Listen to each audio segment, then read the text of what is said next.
Well, hello, Life West community. This is Dr. Ron Oberstein coming at you for your weekly podcast, or our weekly podcast. Today, I have a very special person. She is our Director of Marketing. I have Alana Hope.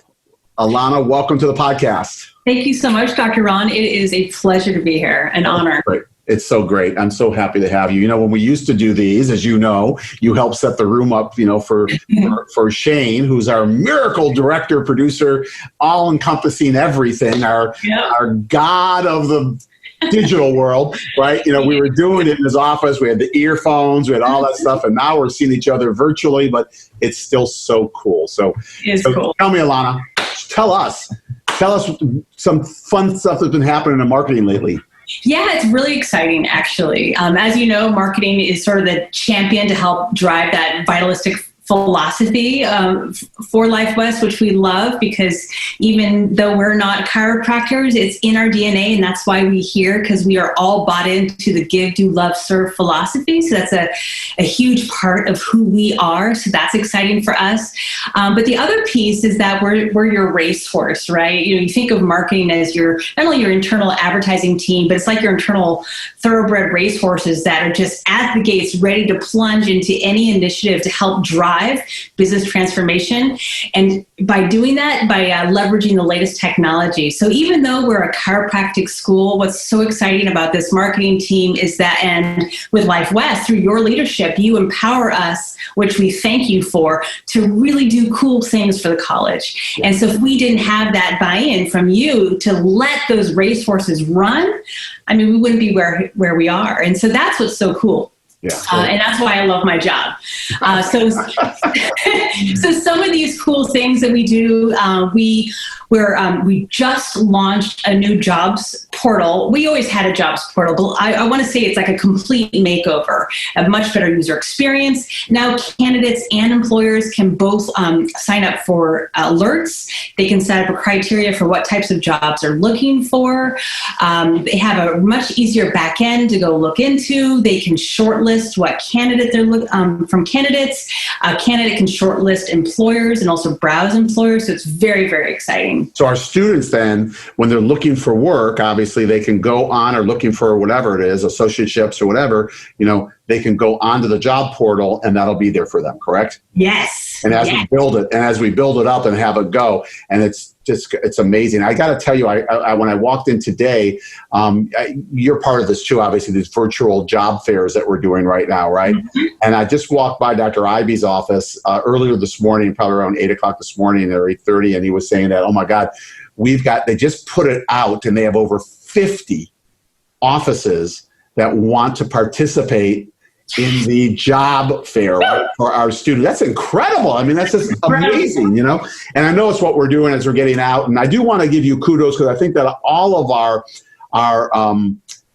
internal stakeholders, so to speak, who go to this, our students and our staff and our faculty and everyone else, administration, everybody just knows that, your team is who really ushered in this new website. And I know it's still being worked on and will always be worked on. I mean, that's the whole thing about it, right? It's never going to not be worked on, right? It's not a static thing, correct?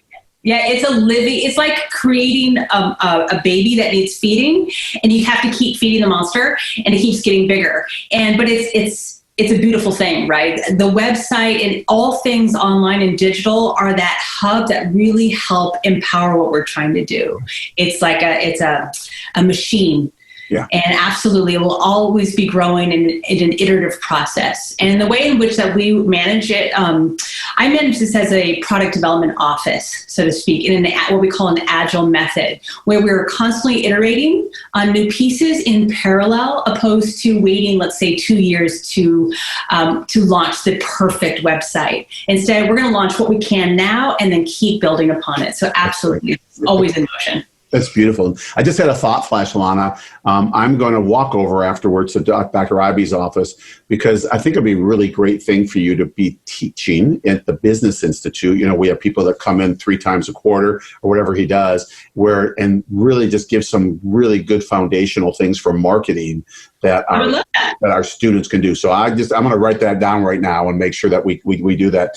Let's do this. I want to jump into something, because I want our listeners, our community, to know, who is Alana Hope? I mean, I get to see you. We've known each other for a few years, but share with us, like, where'd you grow up? Where'd you go to undergraduate school? Were your parents missionaries who took you all over the world, or were they hippies who lived out of a commune in a bus? I'm just making that up, but you're not far off. I didn't know that, but share with us No, thank you. It's a unique opportunity to share that kind of stuff. I am from Marin, West Marin. I had divorced parents, so I had a hybrid upbringing. So that it really speaks to who I am. So I spent half of my life, going between two parents. Half of that experience was in Alanas, a small little town, very hippie town, where the culture of that community was really championing a holistic lifestyle.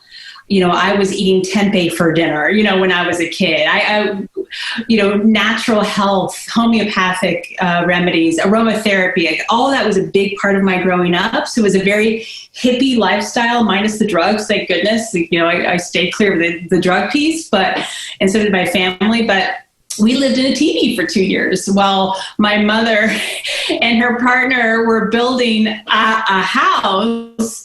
And then before that, we lived in a tent for a while. So I became a girl of the world and nature, like almost like we would hear the coyotes at night, singing, and the cows across the way. And so growing up as a country girl, where I spent so much of my time looking up at the stars and the moon, that really changed who I am. So it created this worldly side to me, and also a love of sci-fi, because I spent a lot of time dreaming about what's out there. Now I love it. That. The other side is growing up in central Marin, Larkspur, Fairfax area, in a very yuppie lifestyle. So my dad remarried, and my stepmother's Jewish, and we were very yuppie, right? Yeah. and so basically I became this hybrid of somebody who's very grounded and holistic and natural, yet with ambition and standards. And so it's interesting.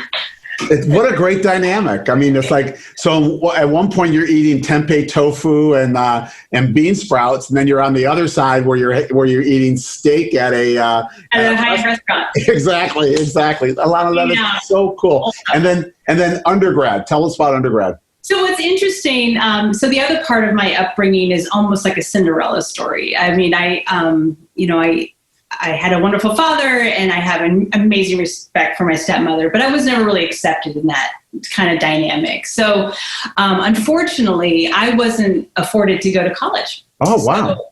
So my brother and sister were, but that wasn't extended to me that was their choice. Uh-huh. So, and I really wanted to, but it worked out for me because the ambitious side of me that almost always rebelled against being the underdog is I then got a 2-year apprenticeship. It's almost like a trade school. I worked directly under a graphic designer who taught me one-on-one to how to make logos, how to design. So it was a design apprenticeship. Yeah. Which was amazing. And at that time, I brought in clients. So we had clients come in, and this was in Mill Valley. They had a graphic design shop and a print shop. And I would be the one that met with clients. And at that time, they didn't have a computer. It was all done by hand. I had my own little Mac Plus, and I would sit down with the client, take their creative brief, go figure it out. No one taught me. I just went and figured out how to use the computer based on the design elements that I was learning. And I actually went through client after client, then I started writing their copy, doing their brand identity, and it just grew my career from there. And so I've done a lot of like certificates and training, and even as that hippie lifestyle as a kid, my mother took me to master classes since I was a kid. I would do summers at the San Francisco Art Institute studying fine art. So I had a real artist background. I did prolific painting and drawing since I was a kid and did a lot of classes. So I definitely, education was a big piece of it, but not formally in the way in which typically. What's interesting is that, being that you were taught how you were taught, like, you're organically taught. A lot of times when people who are organically taught like that go into a structured situation of being taught, they don't thrive. Because I'm not saying this is where you went, but we call it in my day the school of hard knocks. I'm not saying you went to that, but you learn on your own and you trial and error, and you're able to dive in and do this stuff. And a lot of times in the structured world, it's kind of like taking somebody who was homeschooled and did all this stuff and put them into like a structured school system. They don't necessarily thrive as much, right? And it's very interesting because, you are just a professional at what you do, and the outcome is perfect, right? Because it's just what's there, and it's phenomenal. That's so cool. So what I want our viewers to know, our listeners to know is that a few things. One is that when you see Alana or you want to reach out to Alana, she's got a wealth of information. I mean, literally a wealth of information. So please don't be a stranger in our community, especially our students. I think most of our faculty and staff know you because they work with marketing, but our students, please reach out to her. She can give you all kinds of information. She certainly is a giver and a doer and a lover and a server. And then also, if you're ever going to construct a teepee, we know who we can go to, right? That's right. I love it. I'm just going to throw this out to you. I bought an 18-foot teepee. Yeah. I bought it for a Montana home, and it's going up in the spring. I have it in Montana. It's disassembled right now. It's going up, and it's an original. It is a Native American teepee that was been blessed and been painted by a Native American. It's really cool. So if I have a problem, I'm going to have you either there or on FaceTime helping you put this thing up. I'm just absolutely. It's amazing to have that connection to the world is so amazing. And that is what really attracts me to Life West, because Life West has this unique silver lining, this beautiful undercurrent thread of holistic like philosophy and thought and understanding. And so that give, do, love, serve really, again, it speaks to me at the core. So I do feel, even though I'm not a doctor of chiropractic, I do feel like I have that same core. And you don't have to be a doctor to own lasting purpose, right? Because it really is a way of how we live our lives. So that leads us to our last question I want to ask you, because we always end our podcast, we're coming to that witching hour right now, with those 4 values, right? Give, do, love, and serve. And out of those, just right now, which one speaks to your heart or to your mind right now? Not in 5 minutes, could change, whatever it is. But right now, which one speaks to you and why? I would say give. Give is something that we do. For me, it's always important for me to give my best. For me, it's important to always give somebody the benefit of the doubt, to really give selflessly. And something that I've learned in my career early on, because I've owned my own ad agency, I've worked in corporate, I've worked for small business, is that when it comes to philosophically, it's important for us to give our best so that we can drive collective success. Yeah. So it's not about me, taking the ego out of it. It's not about me winning.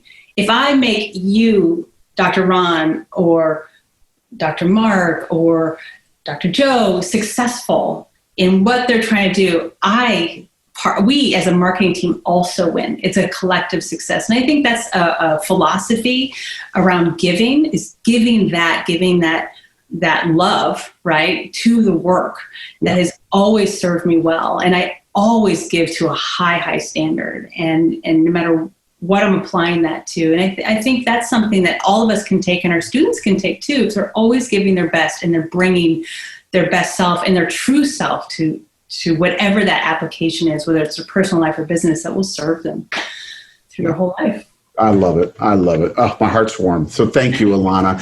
And thank you for sharing with us from your heart. And for all of us at Life West and for our community that are with us today, make sure you stop in and see Alana or reach out to her. It's ahope@lifewest.edu. She is available. She is accessible, and she is a giver. I know that. So So thank you. Thank you to our listeners for listening to us this week. And we will come back at you again next week with another podcast for what's going on around Life West. And remember to live your life from above down, inside out. Keep loving those people who are close, near, and dear to you in your lives. And keep spreading the word of chiropractic. Till next time, see you later.